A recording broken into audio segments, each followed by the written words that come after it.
So this round structure is capped by a dome, and in the center of the dome is a hole. Now that hole is not an accident, and we're going to look at it closer when we walk inside. And I want you to think about the experience of being in this temple because it is quite disorienting. First of all, let me go back to remember that this would have been viewed from a limited angle inside of that narrow courtyard. And our view would have been something more similar to this. Standing in front of the temple, you would see a typical rectangular structure. The dome is obscured by the pediment, and then the courtyard would limit your view of the sides or that round bend on the sides. So walking up to this structure, it would be like walking into any square room or square space. When you finally get through those doors, though, it has this disorienting effect because you've expected it to be a square, flat timbered roof, and instead you get this round, dizzying interior. So here we are looking at the inside, and we see the hole at the top of the dome. We see the curve of the dome, and then how, well, I mean, this is a photo lens that's, visually obscuring it, but how this space wraps around you in these two levels. So there's a lower level, and then there's this middle level, and then the dome level. And we'll look at all of these in more detail, but I want you to think about that experience of how disorienting this would be. I use that word because think about, okay, you're in a room right now, right? And you see the height of your ceiling, the width of your walls. Now imagine where's the center of that room. It's like somewhere tangible, like you could touch the center of the room. Inside of the Pantheon, the center of the space is hovering somewhere above you because it is 142 feet tall and wide. That center and the way that you perceive the space keeps you almost in this kind of unstable environment because the center of the room is in this unattainable, intangible area hovering right above you. Just take my word for it, okay? But let's talk about that hole, okay? That hole is called an oculus, and it's your next vocabulary word. Oculus, it's Latin for eye, and the oculus is the round central opening of a dome. It is an intentional opening.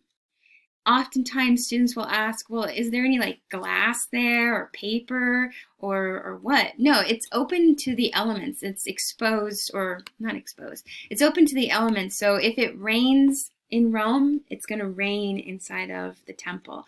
The rare times that it snows in Rome, the snow is going to fall. The sunlight comes in, the moonlight comes in. So we have this open eye at the center of the dome. Now, I want to show you this video here, or not video, this image here. Look at this, the rain coming in.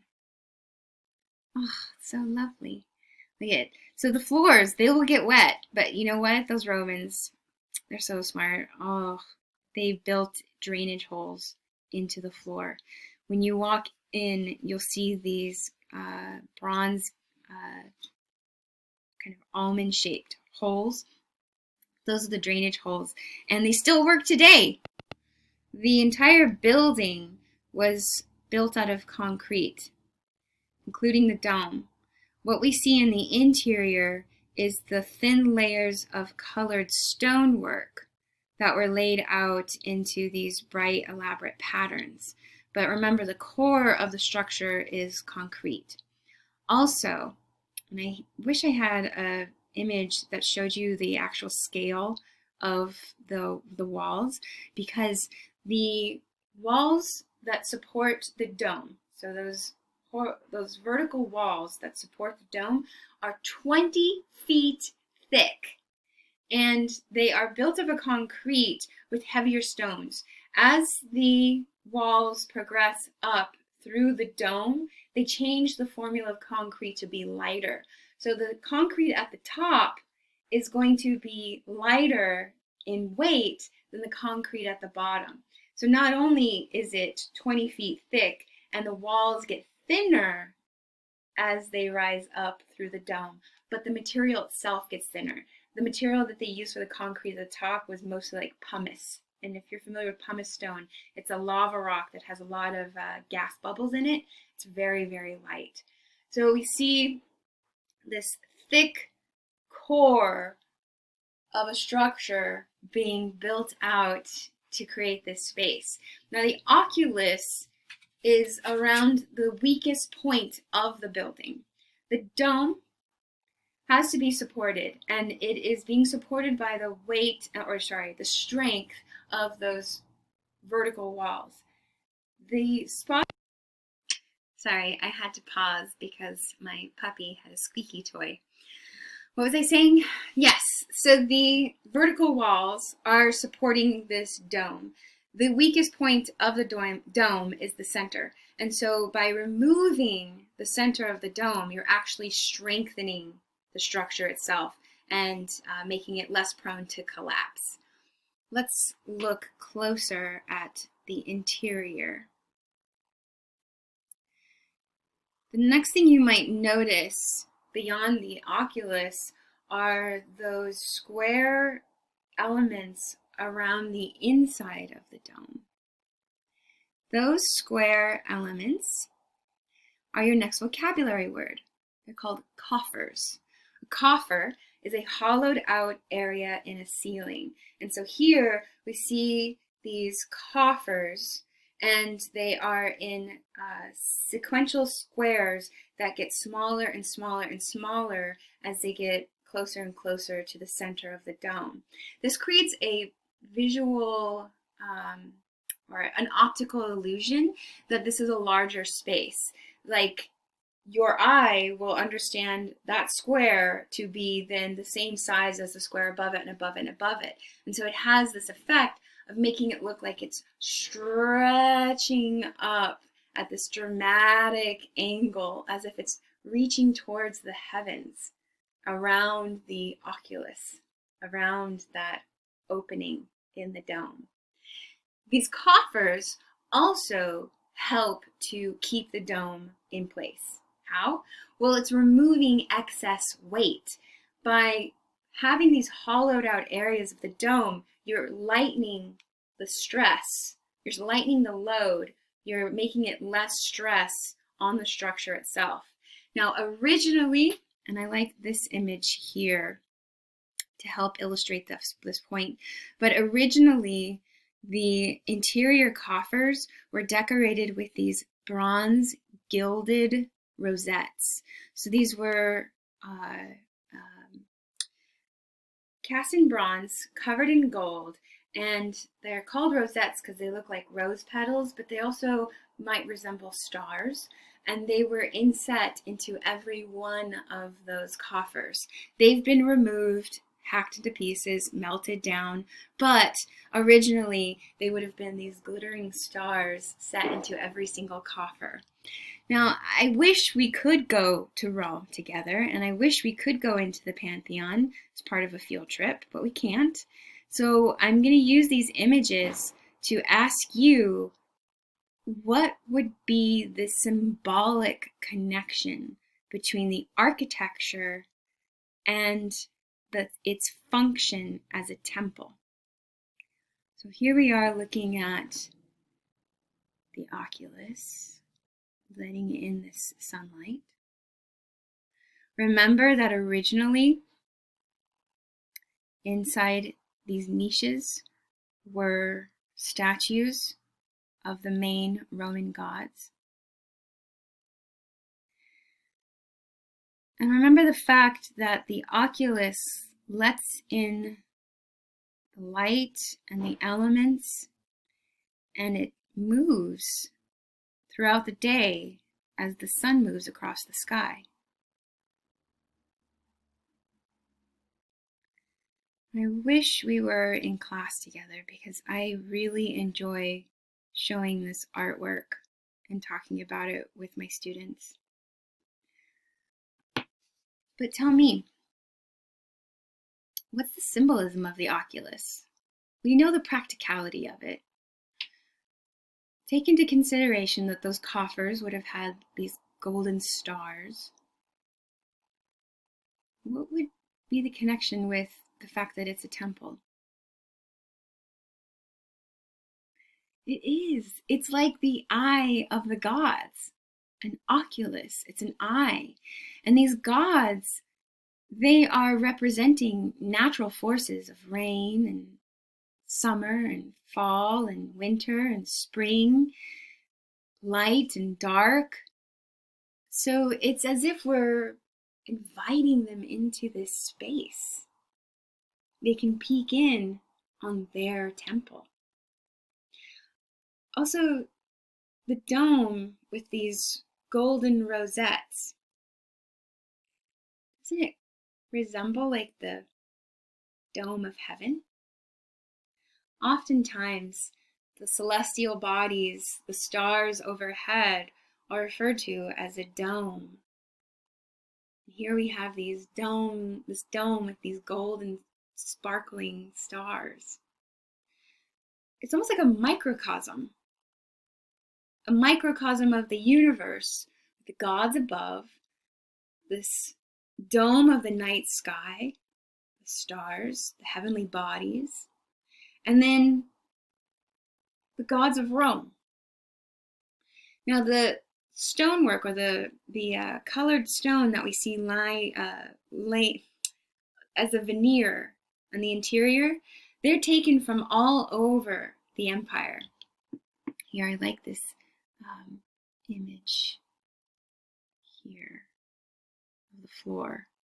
So just like those monolithic columns from Egypt, different pieces of the floor and the ceiling, the walls, all come from different regions, different areas in the empire. So this really does serve as like a micro universe of Rome. And the guardians of Rome are the gods, and they can come in and see the temple. Now, what's the significance of this being a circle? I mean, they could have done this with a square, right? They could have put all of this rock and then, put an openness to the light of the day, Well, let's think about the symbolism of circles. Let's go back up here to this diagram. Let's think about circles. What do they often represent? Eternity. There's no end to it. Circles are also like life cycles, right? A plant goes from a seed to a sprout to a flower, and then it dies. It plants its seed. The seasons can also be seen as a cycle. There's the spring, the summer, the autumn, the winter, spring, summer, autumn, winter. I mean, we could totally quote Lion King, circle of life, right? There's a life and a death. So the circle here has a lot more symbolism of movement through time, of life and death. Also, if we look at it in the fact that it is a circle not only up, but around, and the fact that the gods would have been placed around the rotunda, the round shape, there's no beginning or end to this space. There's no single god that is focused on or ignored. There's no dark corners where God can get lost and then insulted and then angry with us.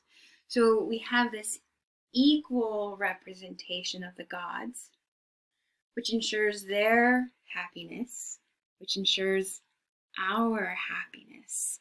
So the symbolism of this space, it's just monumental. I want you to write in your notes for later use the idea of the round space as this eternal space, this never-ending space, and then more specifically a dome, like what we see with the dome of the Pantheon being symbolic of the dome of heaven. I need you to write that down. Dome equals heaven, because we're going to see that used over and over again. In architectural spaces, a dome will often be symbolic of heaven or the heavens. Got it? Got it. Okay.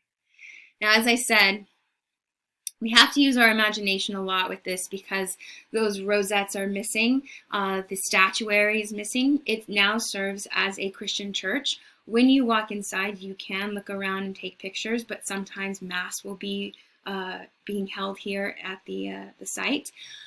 Also, just to the, I'm pointing this way because when you're standing in this space, if you look just to your left, that's where Raphael was buried.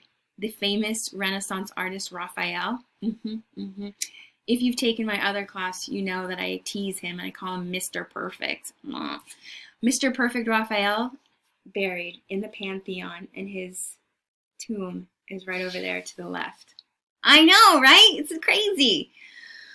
So like I said, a microcosm of Rome. The original tile, the tile work was originally coated in gold. It would have been such an opulent, insane structure. Here. And look at that. Beautiful, beautiful, beautiful, beautiful.